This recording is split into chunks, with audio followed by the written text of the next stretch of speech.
Hi guys, this is Punit here, and in this video I'm going to talk about 10 things that your company can do to be compliant with GDPR. And before I start, it's important to tell you that it's not applicable for large companies. I'm talking about small and medium-sized businesses who are looking forward to compliance with GDPR. So it's a 10-step process which will guide you through getting compliant to GDPR. The first thing to do is make a list of what data you process or what personal data you process and in which process. For example, you collect customers' details when somebody becomes your customer.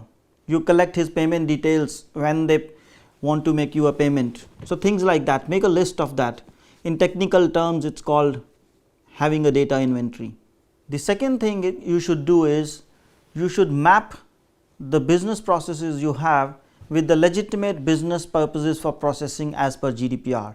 Doing so will allow you to understand which processing is legitimate and which one is not, and then you need to see if you should do it or how should you do it. Once you do that, you may need to adapt your processes and systems. If you need to, please do so. It may also mean that you need to adapt the contracts you have with third parties.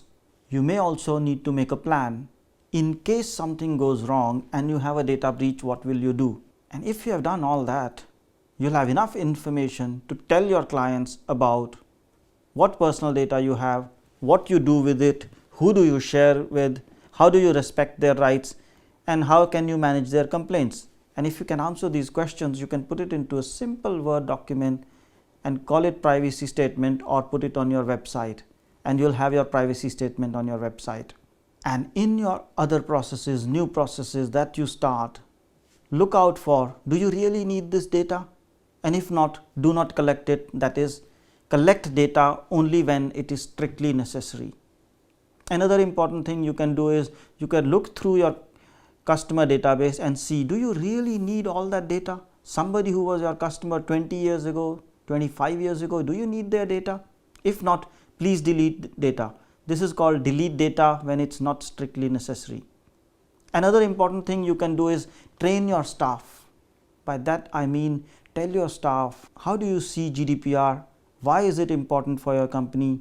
What actions you have taken and what do you expect from your staff in terms of respecting privacy? What it will do is it will allow your clients to be more comfortable and be more trusting your company that you are GDPR compliant and take care of their privacy. And last but not the least, evidence, that is, document all the choices you make for GDPR, every decision you make about GDPR, because that audit trail, that sequence of what you did, why, will be a very important evidence in case something goes wrong and you need to prove what you did and why. And if that situation comes along, it's not important what you did, but it's important why you did and the fact that you documented it. And of course, if you do that, it's always a good idea to identify a person to act. Now, when I say a person to act, that means somebody in your company who knows about data privacy or who's more aware of data privacy than others, because I believe if you are a small and medium business, you don't need a DPO, but you do need certainly a knowledgeable person about privacy. And of course, you can rely on me. You can have me on your list to help you once in a while, or we can talk about different things. If you find this useful, if you find this interesting, please share your remarks, comments in the link below, and I would love to read it. And if you need any help, please do not hesitate to contact me.